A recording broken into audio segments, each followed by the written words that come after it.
जी नाज़रीन, welcome back to the show. आप लोग देख रहे हैं आपका फेवरेट मॉर्निंग शो जिसका नाम है मुस्कुराते सब। दूसरे सेगमेंट का बाकायदा आगाज़ करते हैं। पहले सेगमेंट में हमने बच्चों की तालीम और तरबियत के हवाले से बात की, अब बच्चों की नशोनुमा के हवाले से बात करेंगे। छोटे बच्चों के बहुत ज़्यादा मसाइल होते हैं और अब जो मौसम तब्दील हो रहा है, क्योंकि सर्दियाँ आने वाली हैं और जब सर्दियों की आमद होती है तो वालिदैन बहुत परेशान होते हैं। ख़ास तौर पर वो बच्चे जिनको जो है वो एलर्जी प्रॉब्लम होती है, जिनको एस्थमा प्रॉब्लम होती है और जिनको जो है मौसम तब्दील होते ही बच्चे जो हैं वो लपेट में आ जाते हैं और डॉक्टर्स के पास जाने की बहुत ज़्यादा ज़रूरियात पेश आती है। तो आज हम आपको डॉक्टर इब्राहिम यूसुफ साहब से मुलाकात करवाएंगे। डॉक्टर साहब से जानेंगे कि बच्चों को किस तरह से हम जो है वो अच्छी तरीके से नशोनुमा दे सकते हैं, उनका ख्याल रख सकते हैं और ये जो बदलते मौसम के सूरत हाल है, बदलते मौसम की जो तासुरात हैं, असरात हैं, उससे अपने बच्चों को किस तरह से बचा सकते हैं। आइए वेलकम करते हैं डॉक्टर साहब का। अस्सलाम वालेकुम डॉक्टर साहब, कैसे हैं आप? वालेकुम सलाम, कैसी हैं जी आप? मैं बिल्कुल ठीक ठाक खैरियत से। अब आपको वेलकम कहते हैं मुस्कुराते। थैंक यू वेरी मच जी। डॉक्टर साहब, सबसे पहले तो जैसे मैंने इंट्रो में बताया कि आप जब भी आते हैं बहुत अच्छे तरीके से हमें गाइड करते हैं बच्चों के हवाले से। आज हम बात करेंगे जो बदलता हुआ मौसम है, इसके असरात जो हमारे बच्चों पे मरतब होते हैं, उससे किस तरह से अपने बच्चों को बचाव मुमकिन है? बचाव सबसे इम्पोर्टेंट चीज़ ये है कि कहकशां ये स्टार्ट होता है इंट्रा यूट्राइन जो ग्रोथ होती है ना, इस पे जब माँ के बच्चा पेट में होता है वहाँ से वो इम्यूनिटी लेके पैदा होता है। अब एक बच्चे जो लपेट में आ जाते हैं बार बार आ जाते हैं और एक होते हैं जो ओकेजनली कभी बीमार हो गए, कुछ नॉर्मल। साल में बच्चा 6 से 10 दफ़ा बीमार होता है और कोई क्रिटिकल पोजीशन पे नहीं पहुंचता और नॉर्मली सिर्फ थोड़ी सी मेडिसिन लेके ठीक हो जाता है, वो नॉर्मल है। उसमें कोई बहुत ज़्यादा पैनिक होने की ज़रूरत नहीं है। सेकेंडली आता है जो बच्चे क्रॉनिक हो जाते हैं। क्रॉनिक का मतलब होता है रिपीटेडली इनको हर हफ्ते बीमार होना ही होना है।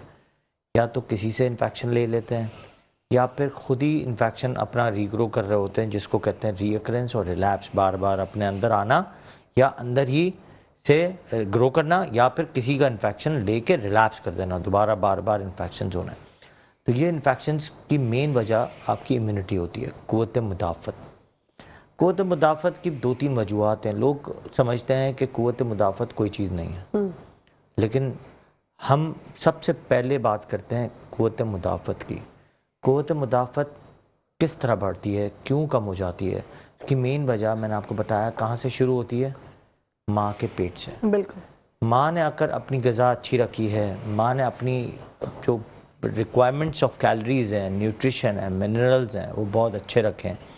तो आई डाउट कि उन बच्चों को जो बच्चे इन वजूहात पे पैदा हुए हैं, जो चीज़ें माँ अच्छी तरह ग्रोथ करके पैदा की है, उनको बहुत मुश्किल है कि कोई इन्फेक्शंस हों। मगर अगर कोई बच्चा अगर माँ के पेट से ही ऐसी सिचुएशन से गुजरा है जिसमें इंट्रा यूट्राइन ग्रोथ रिटार्डेड है, स्मॉल फॉर गेस्टेशनल एज है, माँ का इम्यूनिटिक फ्लूइड कम हो गया है, माँ को कोई दवाइयों पे थी, माँ को एलर्जीज़ हो गई, माँ को कोई कंजेशन कफ था, तो बच्चा उसके अंदर लेके ही पैदा होगा और उसमें ही से ही सारी चीज़ें होंगी कि बार बार बच्चा बीमार रहेगा। अब उसमें सबसे इम्पॉर्टेंट जो चीज़ें हैं जो इसको बढ़ाती हैं वो है प्रोबायोटिक्स। अब प्रोबायोटिक्स हमारी माएँ खुद नहीं लेना चाहती। जैसे दही है, दही का इस्तेमाल हमारे पास कितना कम है, हर चीज़ में रॉन्ग कॉन्सेप्ट्स हैं। तो लोग बाहर के मुल्कों में देखें योगर्ट को कितना ज़्यादा इस्तेमाल करते हैं, यहाँ के लोग योगर्ट को सबसे कम इस्तेमाल करते हैं। फिर के बाद शुरू होती है वाइटामिन्स की। अब वाइटामिन्स का जहाँ नाम लो वहाँ पे माएँ तो कहती हैं हमें तो, हम जब माँ प्रेग्नेंट होती है हमें तो उसको सूंघ के बदबू आती है, उल्टी हो जाती है, हम उसको टॉलरेट नहीं कर सकते हैं, हमें अंदर से डकारें आती है उस वाइटामिन्स खाने से, हमें उससे कोई पेट में दर्द शुरू हो जाता है। ऑफ कोर्स ये सारे मिथ्स हैं, फैक्ट्स नहीं हैं। ठीक है, अगर आपने एक चीज़ सोच ली तो जाहिर सी बात है आपने ये होना ही होना है जो चीज़ आपने सोच ली है। अगर आपने उल्टी का सोचा तो उल्टी होनी है। अगर आपने सोच लिया कि इससे मुझे खट्टी डकारें आनी है तो होनी है। अगर आपने सोच लिया कि इससे कुछ नहीं होना तो कुछ भी नहीं होगा। ये इंपॉर्टेंट चीज़ें हैं। डॉक्टर साहब, कैल्शियम और आयरन हमारी जो बहनें हैं ना वो गलती ये करती हैं कि कैल्शियम और आयरन दोनों एक साथ कंज्यूम करती हैं, जिसकी वजह से ये जो खट्टी रकारे और ये जो सब आप बता रहे हैं ना, ये मसला होता है। बिल्कुल आप सही कह रहे हैं। कैल्शियम और आयरन का अलग अलग टाइम होना चाहिए, ये भी यहाँ पर आप बता दीजिए। आयरन के टाइमिंग या तो अर्ली मॉर्निंग हो, ठीक है। हर ये जितनी भी वाइटामिन हैं ये आप आफ्टर ब्रेकफास्ट लें, ठीक है, जो वाइटामिन हैं। और जो आयरन है वो दोपहर के वक्त ले लें, ठीक है, वो सबसे बेहतरीन चीज़ हो जाती है। एक तो टाइम गैप भी मिल जाता है। अच्छा, जो कुछ वाइटामिन तो ऐसी होती है जिसमें कैल्शियम और बाकी सारे मिनरल्स एक साथ होते हैं, तो एक टैबलेट आप वो ले लें। आयरन की टैबलेट आपने लेनी है दोपहर के खाने के बाद, तो उसके बाद वो मिक्सिंग नहीं होगी। लेकिन कुछ लोगों को तो इत्तेफाक ही नहीं है ना, कि वो तो कहते हैं उस वाइटामिन से इतनी बड़ी टैबलेट है हम उतारेंगे कैसे, यानी मतलब मुख्तलिफ किस्म के सवालात हैं जिसका जवाबात जो है वो थोड़े से मुश्किल हो जाते हैं देना। अब किसी ने कहा कितनी बड़ी टैबलेट है मैं कैसे उतारूँ, भाई वो तो उतारनी है। बिल्कुल। अब आप सैशे लिख दें, सैशे लिख दें, ठीक है चलो। अच्छा, फिर सैशे लिख दिए तो सैशे में इकट्ठा बहुत है, ये ज़्यादा पानी में डाइल्यूट करना पड़ता है, इसको हम कैसे पिएंगे। यानी बहुत सारे जो ऐसे सवालात हैं जिस पे कभी कभी तो हंसी भी आती है, कभी कभी गुस्सा भी आता है। तो डॉक्टर साहब, डाइट अच्छा अगर अच्छी रखें, ग़िज़ा अच्छी रखें, तो भी क्या आयरन टैबलेट लेना ज़रूरी है? नहीं, ज़रूरी नहीं है कि वाइटामिन्स, देखें वाइटामिन्स क्यों ईजाद किए गए, पहले तो ये एक बैक थ्रो जो है ना, वाइटामिन्स की क्या वैल्यू है। बिल्कुल। इतनी वाइटामिन्स की दुकानें खुली हुई हैं, आप इंटरनेशनल देखें, यहाँ पे तो छोड़ें, लेकिन बाहर आप देखें तो वाइटामिन शॉप्स जी, mineral vitamin and mineral shops, इतनी बड़ी बड़ी शॉप्स खुली हैं। तो किसकी वजूहत क्या है? इसकी वजूहत ये कि आप पूरे दिन में वो मिनरल नहीं ले सकते हैं या वो वाइटामिन नहीं ले सकते हैं जो एक सिर्फ एक टैबलेट में मिल जाता है। एग्जाम्पल ले लेते हैं, जिंक है, आप कहाँ ले सकते हैं पूरे दिन में, या बी कॉम्प्लेक्स है, आपने कल सब्जी खाई नहीं, परसों खाई, हाँ। आपने बी कॉम्प्लेक्स तो लिया ही नहीं, बिल्कुल। तो बी कॉम्प्लेक्स रोज तो आप ले नहीं रही हैं।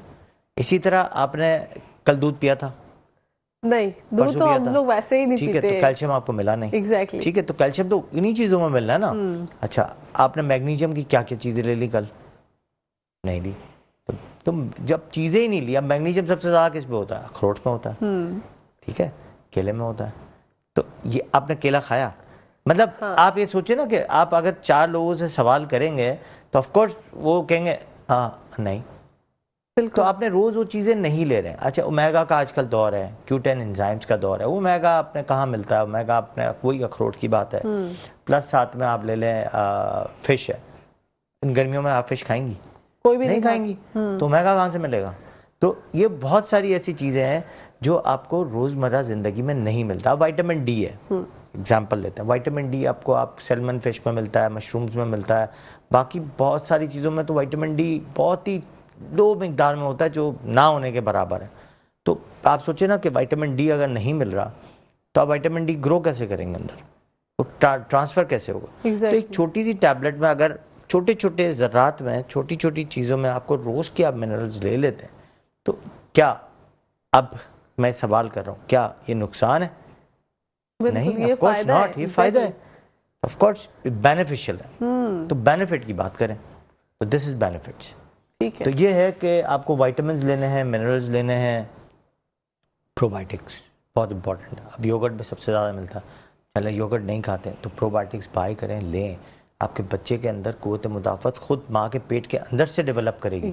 जब माँ के पेट के डेवलप करेगी तो खुद ब खुद जब बच्चा अंदर से बाहर आएगा तो उसको मिनरल्स मिल रहे होंगे, उसको विटामिन डी मिला हुआ होगा, उसको आयरन प्रॉपर मिला हुआ होगा।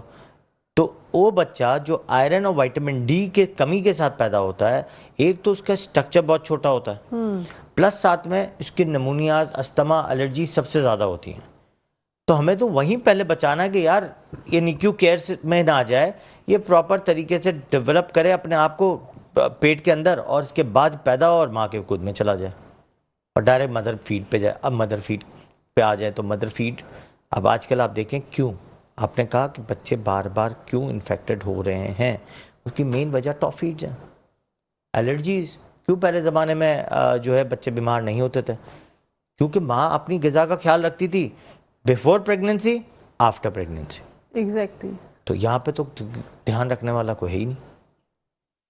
ध्यान तो ऑफ कोर्स फिर इसके बाद जो है बच्चा जो है वो डेवलपमेंट एरर्स के साथ पैदा होता है। ये डेवलपमेंट एरर्स हैं, इसमें नज़ला, खांसी, नमूनियाज, डायरियाज, वेट नहीं बढ़ना, हाइट नहीं बढ़ना, मतलब डेवलपमेंट इश्यूज़ हैं आजकल, लर्निंग के इश्यूज सबसे ज़्यादा हो गए। इसकी मेन वजूहत यही है, ख्याल रखना नहीं है, खाना खाना नहीं है, सिर्फ फ़ोन पे बैठना है। जी, फोन फोन तो डॉक्टर साहब बहुत ही एक अलमिया हो गया है कि हम लोग इतने ज्यादा गैजेट लवर हो गए हैं कि हमें फोन छोड़ना ही नहीं है। एडिक्शन हो गई है हमें इंतहाई तौर पे, और इसकी वजह से हमारे बच्चे भी फोन एडिक्ट हो जाते हैं। और फिर हम बोलते हैं कि तुम 24 घंटे फोन पे लगे रहते हो, हालांकि गलती इसमें हमारी है, Of course. पेरेंट्स की है, क्योंकि जो आप करेंगे बच्चे वही करेंगे। पेरेंट्स वही देते हैं, जो चीज़ सिखाएंगे, इसको कहते हैं good parenting, bad parenting. Exactly. आपने जो सिखाया है वही बच्चे के साथ, वही बच्चा ग्रो करेगा। आपने अच्छा सिखाया है तो अच्छा ग्रो करके पैदा होगा, डेवलप करेगा। आपने गलत सिखाया है तो गलत करके पैदा होगा। अच्छा डॉक्टर साहब, ये तो हमने माओ के हवाले से बात कर ली कि ड्यूरिंग प्रेगनेंसी किस तरह से जो है वो आप अच्छा खा पी सकते हैं ताकि आपका बच्चा जब बेबी डिलीवर हो जाए तो उसके बाद उसको प्रॉब्लम्स ना हो। जब बच्चा पैदा हो गया उसके बाद जब थोड़ा बड़ा हुआ, बच्चों का वेट नहीं बढ़ता, हाइट नहीं बढ़ती, डॉक्टर के पास जाते हैं, डॉक्टर एक सिरप लिख देते हैं जिसको वो लोग कहते हैं भाई ताकत वाला शरबत होता है, ये ताकत का शरबत है, इसको पियेंगे तो मिनरल्स वगैरह आएंगे। अच्छा, बहुत सी माएँ और फादर्स ये करते हैं कि वो शरबत या सिरप बच्चे को डॉक्टर लिख के देते हैं वो नहीं पिलाते। तो क्या वो अपने बच्चे के साथ जो है वो कितना बड़ा जुल्म कर रहे हैं, क्योंकि बच्चे में डेफिशिएंसी तो है, डॉक्टर ने जो है वो देख लिया और डॉक्टर ने लिख भी दिया है सिरप, लेकिन वो सिरप ना पिलाना वो किस हद तक जुल्म है अपने बच्चे के साथ? वाइटामिन्स की हमने अभी हम वहीं से, आपने जो ग्रोथ की बात कर रही हैं जैसे नमूनिया, डायरिया, इसी तरह इसको ही लिंक करते हैं वाइटामिन से। कहाँ से स्टार्ट, कहाँ से करेंगे? Exactly. माँ के पेट से।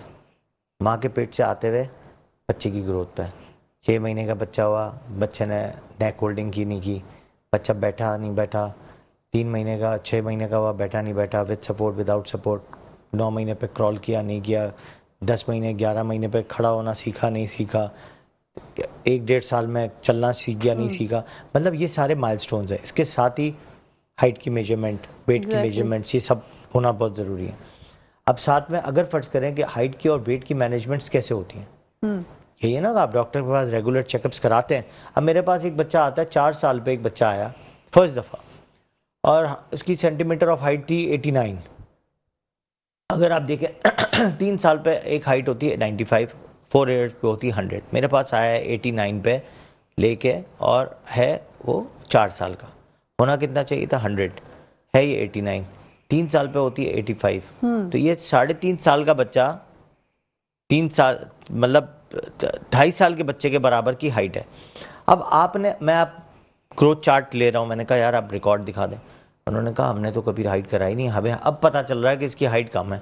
मतलब आपने वो जो 4 साल गुजारे, वो क्या ख्वाब में गुजारे, क्या गुजारे, आपके सामने बच्चा ग्रो कर रहा है, कपड़े छोटे हो रहे हैं, नहीं हो रहे हैं, आपने ग्रोथ कहाँ देखी? आपकी ग्रोथ तो कहीं ना कहीं 89 सेंटीमीटर, मतलब 2.5 साल के बच्चे की ग्रोथ के रुक गई है वहाँ पे, और बच्चा 4 साल का हो गया, उसको 100 होना चाहिए था। अब ये देखे ना, वही मिनरल्स।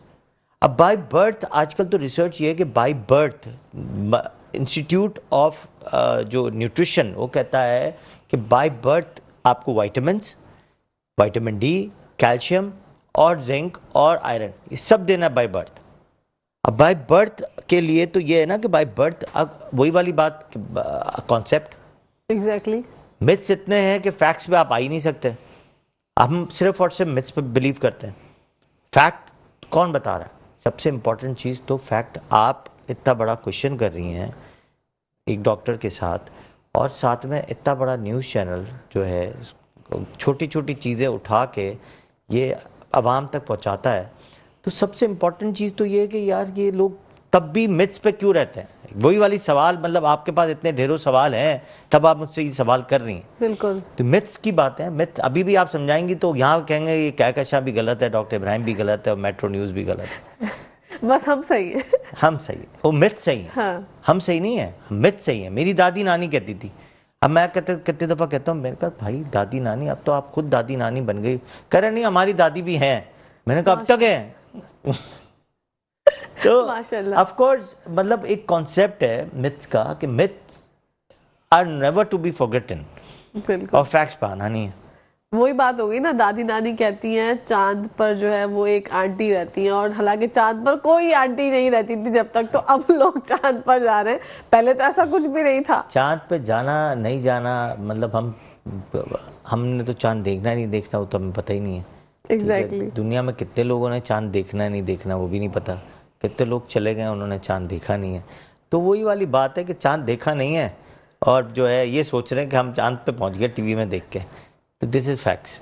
हमारे यहाँ पर डॉक्टर साहब ये किस तरह से कॉन्सेप्ट लोगों के क्लियर होंगे? हम ये जो प्रोग्राम करते हैं मकसद यही होता है लोगों को फैक्ट्स एंड फिगर्स बताएं, सही सही तरीका बताएं कि किस तरह से बच्चे को जो है वो आपने टेक केयर करना है, उसको पैम्पर करना है, उसको देखकर चलना है। लेकिन फिर भी लोग, वही आपकी बात है कि मिथ्स को ज्यादा फॉलो करते हैं। ये फैक्ट्स पर लोग कब आएंगे, कब इतनी अवेयरनेस आएगी कि लोग जो है वो समझेंगे बात को कि हाँ ये चीज ऐसे है तो इसको इस तरीके से करके हम कवर कर सकते हैं? सबसे पहले बात तो मेट्रो न्यूज़ मुझे लगता है कि हर घर में है। बिल्कुल। स्पेशली कराची में तो मुझे लगता है कि सबसे ज़्यादा देखा जाता है मेट्रो न्यूज़ और मॉर्निंग शो कहकशां के साथ। तो बहुत ही ज़बरदस्त शो करती हैं आप। लेकिन तब भी वो देख के भी देखा अनसुना अनदेखा कर देते हैं। वो कहते हैं यार ये बस ऐसे ही बोल रहे हैं। वरना लोगों को अगर आप देखें, ये मुफ्त मशवरे हैं कि आप एक डॉक्टर को बुला रही हैं, आप इतनी मेहनत कर रही हैं, एफर्ट कर रही हैं, नो डाउट आपकी ये फील्ड नहीं है, पर तब भी आप वो सवाल कर रही हैं जो आम जनता की सवाल है जी, जो आम पब्लिक के सवाल है। पब्लिक के और बहुत से सवालात हैं, उस पर रोशनी डालेंगे। डॉक्टर साहब यहाँ पर जो है कथा कलामी के लिए माफी, टाइम हो गया ब्रेक का। नाज़रीन आप लोग कहीं जाएगा मैं देखते रहिए मुस्कुराती सुबह। जी नाज़रीन, welcome back to the show. आप लोग देख रहे हैं आपका फेवरेट मॉर्निंग शो जिसका नाम है मुस्कुराती सुबह। बढ़ते हैं डॉक्टर साहब की जन्म। डॉक्टर साहब, believe in meditation and doctors? बहुत इंपॉर्टेंट सवाल आजकल के दौर का। Don't believe on doctors. तो एक चीज़ आपको बताऊं, बड़ी इम्पॉर्टेंट है।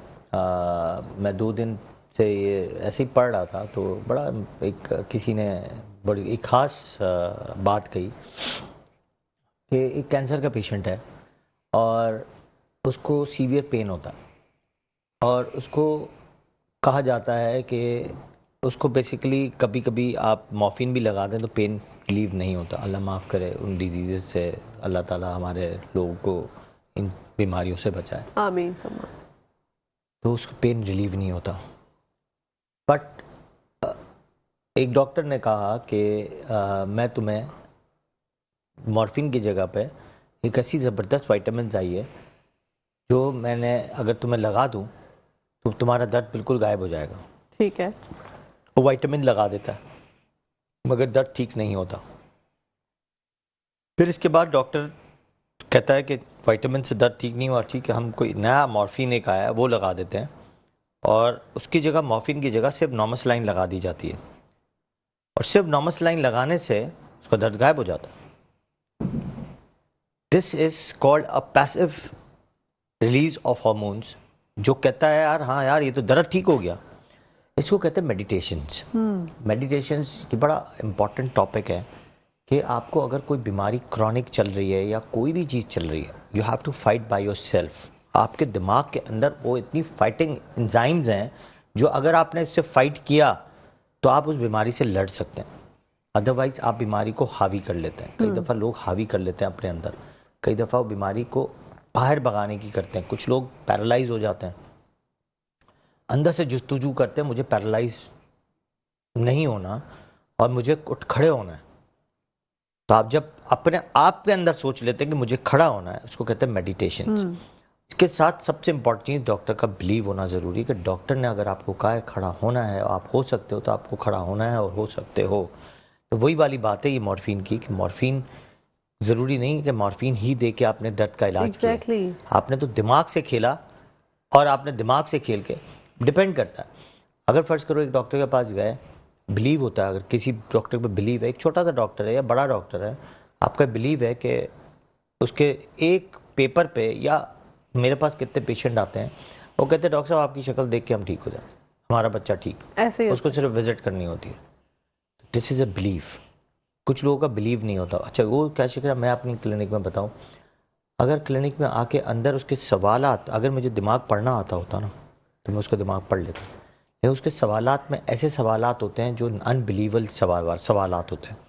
समटाइम्स वो सवालात के जवाबात जो है ना वो इम्पॉर्टेंटली हम जब देख रहे होते हैं कि यार ये सवाल इतने अनअप्रोप्रिएट है कि उससे ये शक जाहिर होता है, जी। यकीन करें वो दवाई कभी काम नहीं करेगी। एग्जैक्टली ऐसे ही है। अल्लाह ताला ने जब हुजूर अकरम सल्लल्लाहु अलैहि वसल्लम को नबूवत दी तो एक चीज़ ख़ास सिखाई गई और हमें भी सिखाई गई कि जब भी आप तबीब के पास जाते हो 2 रकात सुन्नत पढ़ो, सदका दो, बिलीव करो, फिर जाओ, ऐसे ठीक हो जाएंगे। बेशक। मगर हम ऐसा कुछ नहीं करते हैं। एग्जैक्टली। हमारा बिलीव है ही नहीं, ना मेडिटेशंस पे, ना उस एंजाइम्स पे, ना डॉक्टर्स पे।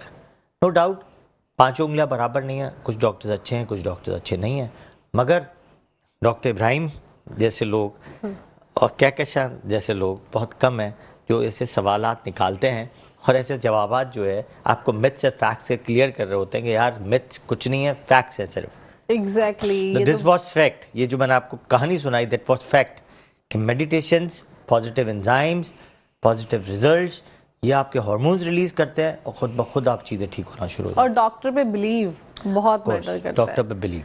मैं हमेशा कहता हूँ कहकशां देखिए डॉक्टर के पास जाना ना, डू ए रिसर्च। आजकल तो रिसर्च करना बहुत आसान है। रिसर्च करो, देखो कि यार इसकी क्वालिफिकेशन क्या है, वो ठीक है कि नहीं है। फिर आप जब चीज़ें देख लेते हो तो खुद पर जाओ, फिर इस पर भरोसा ज़रूर करो। अगर फ़र्ज़ करो कि आपको बात बताऊँ, कंजेशन के साथ एक बच्चा है, मैंने उसको कह दिया सक्शन करा लो, न्यूबलाइज प्रॉपर करा लो, तो गो फॉर इट।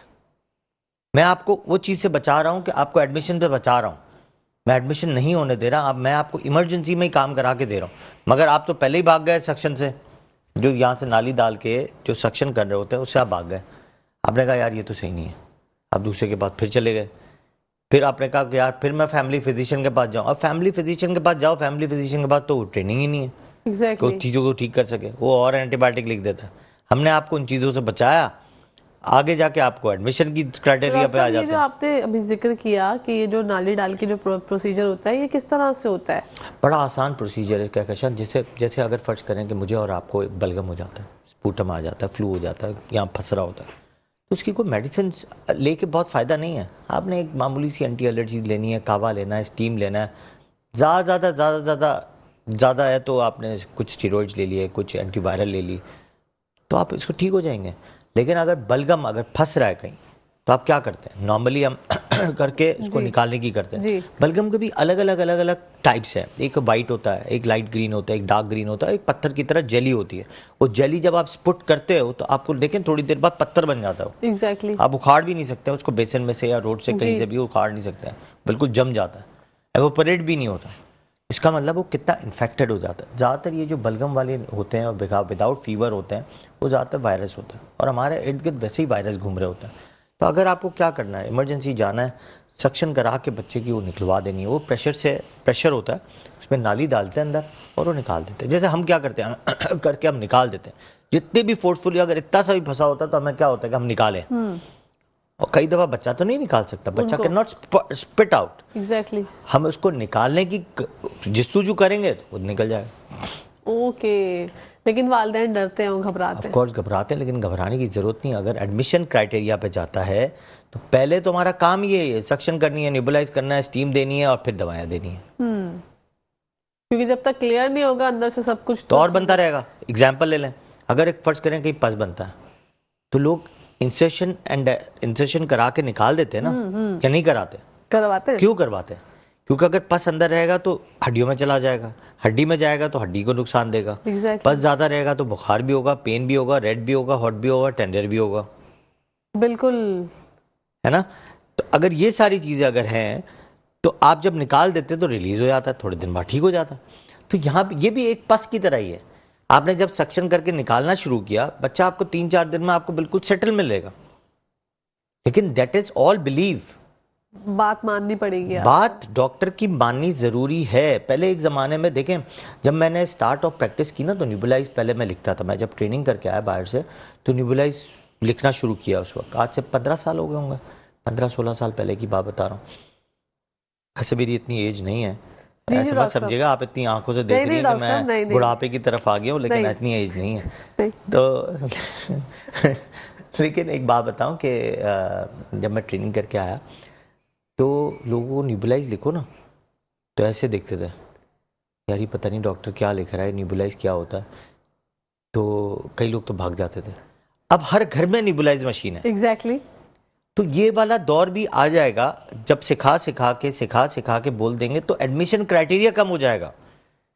जितना आप इमरजेंसी से काम करा लेंगे, घर चले जाएंगे, हमें भी करना यही है इमरजेंसी आईसीयू में या इंटेंसिव केयर में एडमिट करके यही काम करने हैं फॉर 3-4 डेज 5 डेज। तो आप इमरजेंसी से अगर ये काम करा लें तो बेस्ट है। तो अब तो इमरजेंसी इतनी अच्छी बनना शुरू हो गई है, हर हॉस्पिटल की, छोटे छोटे हॉस्पिटल्स की भी इमरजेंसी अच्छी बन गई है, क्योंकि अब दौर चेंज हो गया। बस आप फैक्ट पे रहें, बिलीव करें और वो काम करें, खुद ब खुद चीज़ें बेहतर हो जाएंगी, बेहतर होती जाएंगी। डॉक्टर साहब, ये जो हम बाहर से बच्चों को काउ मिल्क पिला देते हैं, स्पेशली न्यू बॉर्न्स को, उसके क्या क्या साइड इफेक्ट्स होते हैं? काउ मिल्क के छोटे बच्चों पे सिर्फ साइड इफेक्ट्स हैं, ठीक है, 1% भी फायदा नहीं है।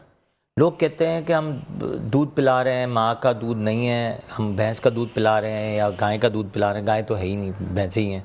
जो ये तो सब वही वाली बात है कि झूठ बोल रहे होते हैं कि गायों का दूध है। गाय कहाँ से आई? पाकिस्तान में तो गाय है ही नहीं, सिर्फ और सिर्फ भैंसे, ठीक है।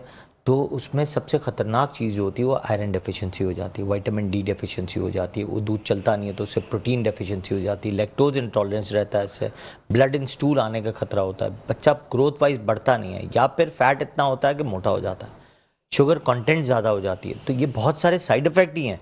1.5 साल से पहले नहीं देना भैंस का दूध भैंस के बच्चे के लिए, माँ का दूध माँ के लिए। मतलब ये इस बात समझनी ज़रूरी है कि भैंस का दूध सिर्फ भैंस के बच्चे के लिए ही है, उसके दूसरे बच्चों के लिए नहीं है। हाँ, 1.5 साल बाद बच्चों के लिए नहीं है, ऑफ कोर्स, ठीक है, इंसान के बच्चों के लिए नहीं है, लेकिन ये है कि आपको ये बात समझनी है। जब आप समझेंगे तो खुद ब खुद चीज़ें आपके सामने आएंगी। ओके। और शुगर का आपने जिक्र किया, आजकल के बच्चों को शुगर की क्रेविंग बहुत ज़्यादा होती है, मीठे की क्रेविंग बहुत ज़्यादा होती है। हर मील के बाद जो है वो ये चाहते हैं कि एक छोटा सा भले पैकेट बिस्किट का हो या कोई स्वीट्स का हो, कोई डोनट्स हो या कोई चॉकलेट हो। तो ये इस क्रेविंग को किस तरह से हटाएं और ये कितनी नुकसानदेह है, या एक ये नॉर्मल चीज़ है, अगर बच्चा मांग रहा है तो आप खिला सकते हैं? बच्चे की बात ना करें, आप पूरे जनरेशन की बात करें, ठीक है, पूरी जनरेशन, बच्चे से लेके बड़े तक की शुगर क्रेविंग सबको होती है। अगर इसको रिप्लेसमेंट ऑफ सॉल्ट कर दें तो खुद ब खुद आपकी शुगर की क्रेविंग गिर जाएगी। क्योंकि वो सोडियम, जो नमक में सोडियम है और क्लोराइड है, जब वो चैनल पे घूमता है तो आपकी जो शुगर वाली जो क्रेविंग्स होती है, शुगर का जो कंटेंट होता है उसको कम कर देता है। जब वो शुगर को कम कर देता है तो खुद ब खुद चीज़ें जो हैं आपकी, वो क्रेविंग कम कर देता है। एक एग्जांपल लेते हैं, जब आप ज़्यादा एक्सरसाइज करना शुरू करते हैं, कॉन्शियस हो जाते हैं, खुद ब खुद आपकी भूख कम हो जाती है। एक्सरसाइज करने से आप देखें तो एक्सरसाइज जब ज़्यादा कर रहे होते हैं, क्रंचेस डालें या प्रैंक करें, तो आप देखें, आप खुद देखेंगी कि आपकी भूख कम हो गई है। अगर आपने वहीं दिमाग में सोच लिया कि मुझे अपना वेट कम करना है और शुगर की जगह मुझे हर चीज़ में सॉल्ट ऐड करना है, या सॉल्ट ऐड नहीं करना तो मुझे हनी ऐड करनी है या गुड़ ऐड करना है, तो खुद ब खुद आपकी जो शुगर क्रेविंग है वो कम हो जाएगी। तो आपको एक तो वही दिमाग से काम करना है, मिथ्स, ठीक है, जो मेडिटेशंस कहते हैं, इन सबको मेडिटेशंस है जो आपको बात मनवानी है अपने दिमाग में। तो बात मनवाने के लिए ये है कि आपकी चीज़ें आपको खुद ब खुद क्रेविंग को कम करने के लिए सॉल्ट रिप्लेस करेंगे। इसी तरह बच्चों में भी आपने पहले इसको कोशिश करना है कि सॉल्ट पे लेके जाएं, शुगर पे कम लेके जाएं। तो जब शुगर पे आप लेके जाते हैं ना डायरेक्टली, अब लोग क्या करते हैं, शुरू में स्टार्ट ही करते हैं शुगर वाली चीज़ों से कि मीठा खिला दो, मीठा खिला दो, मीठा खिला दो। तो मीठा नहीं खिलाना है, कम खिलाना है। तो आप खुद ब खुद चीज़ें खुद ही आप ख़राब कर रहे होते हैं।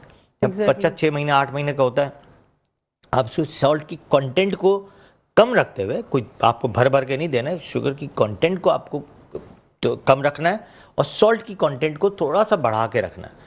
खुद ब खुद चीज़ें जो है आपकी सॉल्ट क्रेविंग पे ज़्यादा आ जाएंगी।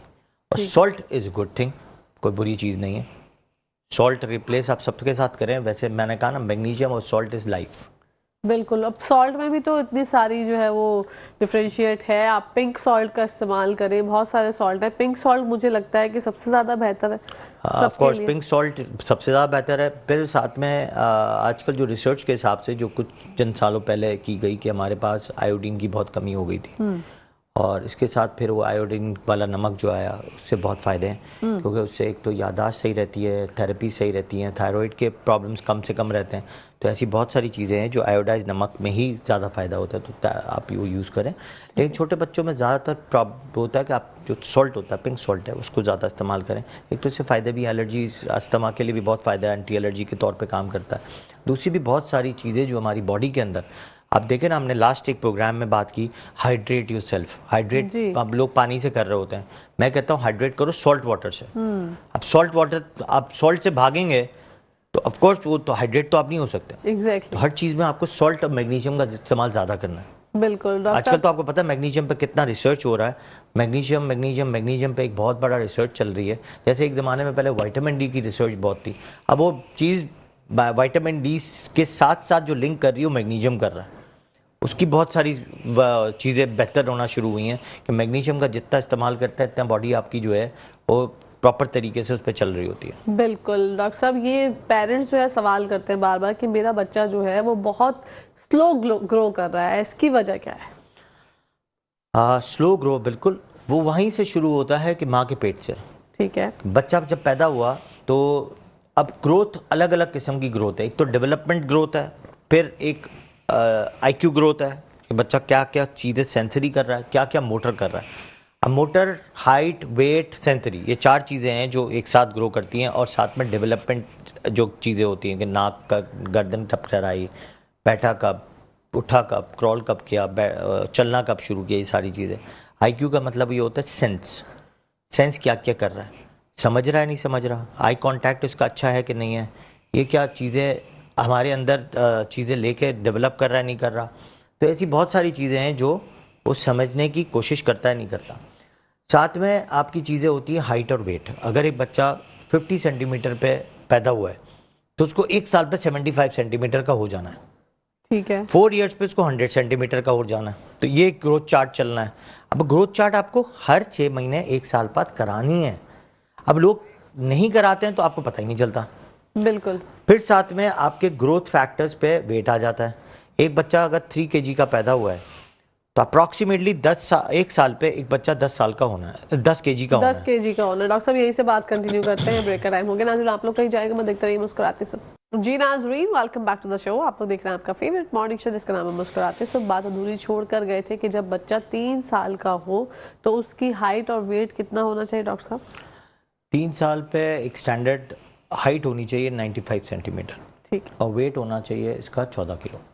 4 साल पे एक वेट होना चाहिए 16 किलो, +2 -2 भी हो सकता है। और साथ में हाइट होनी चाहिए 100 सेंटीमीटर। ये बहुत इंपॉर्टेंट फैक्टर्स हैं, जो फैक्ट्स हैं कि ये इतनी हाइट होनी चाहिए। और ये चीज़ आपको नोट करनी है 1 साल के बच्चे की। हर दफ़ा जब आप डॉक्टर के पास जाते हैं वैक्सीन के लिए, साल में एक दफ़ा तो ज़रूर अपना हाइट और वेट प्रॉपर तरीके से उस पर हाईलाइट करवाएं कि आपके बच्चे की ग्रोथ आपको उस वक्त पता चल जाती है। ठीक है। जहाँ वो बच्चा रुक रहा है वहाँ आप डॉक्टर से ज़रूर डिस्कस करें। देखिए, डॉक्टर्स की भी बड़ी खासियत है। अब एक इतने रश वाले डॉक्टर के पास जा रहे हैं आप, जिसके पास टाइम ही नहीं है ये चीज़ सुनने का।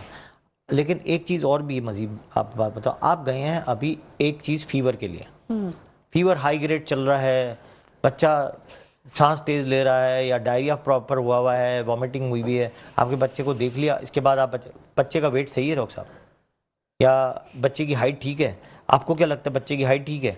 अब भाई बच्चा, अब आप एक विजिट में आप 3 सवाल करेंगे तो ऑफ कोर्स आप भी कंफ्यूज होंगे और डॉक्टर उस वक्त कुछ भी नहीं कर सकता, क्योंकि आपको कहेगा कि इमरजेंसी में जाके पहले ये काम मसला हल कराओ, सेकंड क्वेश्चन पे आएंगे। फिर वो सेकंड क्वेश्चन कभी वापस रीड पे आता ही नहीं है, जब वो उनको एहसास होता है 4 साल पे, जब वो वापस आते हैं। तो हमेशा जब आप एक डॉक्टर्स के पास एक विजिट तो आप कर रहे हैं नॉर्मल, जिसमें आप हाइट वेट को डिस्कस कर रहे हैं, न्यूट्रिशन को कर रहे हैं, विटामिन्स को डिस्कस कर रहे हैं। एक विजिट है इमरजेंसी विजिट्स, जिसमें आप जो है मैं आपने जिस कैफियत से बच्चा गया है उसकी आपने ट्रीटमेंट कराई, दैट्स इट। वो सवाल वहाँ ख़त्म हो जाते हैं। तीसरी विजिट होती है वैक्सीन की। तो वैक्सीनेशन के लिए जा रहे हैं तो ऑफकोर्स उस वक्त आप न्यूट्रिशन की बात कर सकते हैं, हेल्थ की बात कर सकते हैं, वो सारी बातें कर सकते हैं। बट 2 सिनेरियोज को अलग लेके प्रॉपर तरीके से अगर आप मैनेज करेंगे तो खुद ब खुद मुझे लगता है कि आपकी चीज़ें डेवलप्ड सही होंगी क्वेश्चंस के हिसाब से। ठीक है। ये पेरेंट्स वैसे ऐसा करते हैं कि जब डॉक्टर के पास जाते हैं तो सवालात की जो है वो अंबार लगा देते हैं और एक बात डॉक्टर बेचारे परेशान हो जाते हैं। दूसरा भी एक और काम करते हैं लोग कि एक बच्चा बैठा हुआ है जिसको आपने दिखाना है, उसको क्रिटिकल है, और दूसरे बच्चे को भी साथ साथ डिस्कस कर रहे हैं जी। ये चीज़ एक बहुत कॉमन प्रैक्टिस है, हमारे मुल्क में है या हमारे शहर में मुझे नहीं पता, बट स्टिल मतलब एक बच्चा बहुत सिक है, आप उसको उस वक्त उसके सवाल भी कर रही हैं और साथ में ही दूसरे बच्चे का भी सवाल कर रही हैं, खुद अपने आप को भी कंफ्यूज करते हैं और डॉक्टर को भी कंफ्यूज करते हैं। डॉक्टर साहब ये फीस बचाने का चलो वो होता है। ऑफ कोर्स, लेकिन फीस बचाने की बात नहीं है शिकायत, सबसे बड़ा मसला है कि आपकी जो इंटेंशंस हैं, जो क्वेश्चंस हैं वो रह जाते हैं। एग्जैक्टली। क्रिटिकल केयर है, आप क्रिटिकल केयर को मैनेज करें, इसी पे ही डॉक्टर क्या करेगा, वो प्रॉपर दवाई भी नहीं लिख सकेगा, ना वो कंसंट्रेट कर सकेगा। एक बच्चे को दिखाना, एक बच्चे को ही आप हॉस्पिटल में लेके आए, 4 बच्चे लाने की ज़रूरत नहीं है, तो ये बात समझनी है।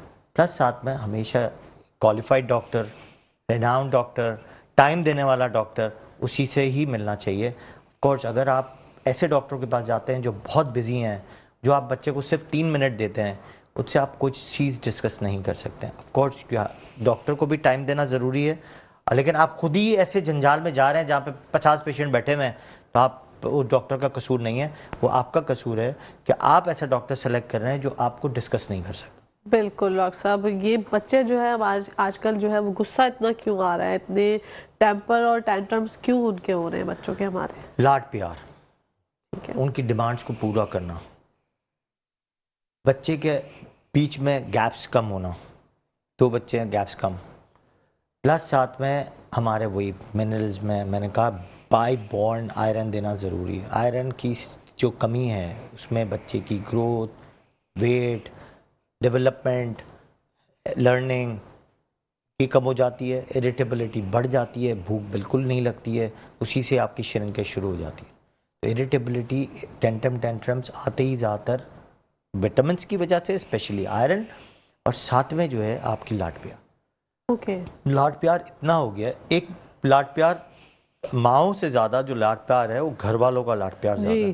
फर्स्ट करो 4 बेटियों के बाद एक बेटा हुआ, एक बेटा है और 4 बच्चियां घर में, या किसी के घर में सिर्फ 4 बेटे ही थे और एक बेटे के यहाँ पहली बेटी पैदा हुई, या 4 बेटियां ही थी और पहली बेटी के यहाँ बेटा पैदा हो गया, या उस घर में सिर्फ एक ही औलाद है, तो ऑफ कोर्स वो इतना लाड प्यार होता है, तो उसका जो टेम्पर टेंट्रम्स है, जो गुस्सा है, वो इतना हाई पे रहता है क्योंकि उसकी हर डिमांड्स पूरी की जाती है।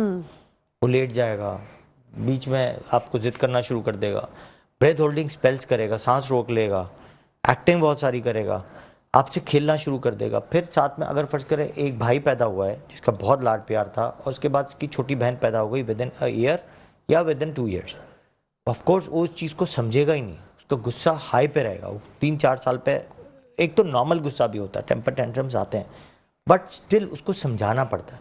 सबसे ज़्यादा समझाने का तरीका क्या है? माँ अपनी लैप में लेती है, माँ उसको चीज़ों को समझाती है। सबसे बड़ी गाइडेंस जो है मदर की होती है। अब लोग क्या करते हैं, दादी, दादा, चाचू, घर में और जो लोग हैं, कहते हैं हमारे बच्चों को कुछ ना कहो, हमारे बच्चों को कुछ ना कहो। तो हमारे बच्चों को कुछ ना कहो ना, तो ये कुछ ना कहो पे जो है वो बहुत कुछ हो जाता है, बच्चा जो है बिल्कुल आउट हो जाता है। बिल्कुल। तो एक किस्सा मैं वैसे ही छोटा सा सुना देता हूँ। एक घर में जो है 3 बेटे थे, उस पर एक बेटा और पैदा हो गया बड़े भाई का, घर में सबसे छोटा। जो छोटा बच्चा था उसको वो लोग एंटरटेन करते थे हर चीज़ से, तो इसने जब फर्स्ट स्टार्ट किया, इसने पहले कोई चीज़ टॉय तोड़ दी, तो उन्होंने क्लैप किया, अरे शाम में दूसरा आ जाएगा, शाम तो दूसरा आ गया। फिर उसको इन्होंने ग्रो करने के लिए कुछ किया कि भाई ये तोड़ दिया, अच्छा कोई बात नहीं, आ जाएगा। फिर इसने फ्रिज में जाके अंडे तोड़ने शुरू किए। दे वर वेरी हैप्पी कि वो अंडे तोड़ दिए। एक दिन पत्थर लिया और उसने स्क्रीन तोड़ दी टीवी की, फिर फ्लावर वास तोड़ने शुरू कर दिए। दैट वाज अ बिग केमिक हो गई उसके ब्रेन के साथ कि एवरीथिंग जो डिस्ट्रॉयड हो रही है, जो मैं कर रहा हूँ, तब एवरीबडी इज लाफिंग। लेकिन जब वो सिंसियरली जब ये ख़राब होना शुरू हो गया, तो खुद चीज़ें जो है वो ख़राब हुई।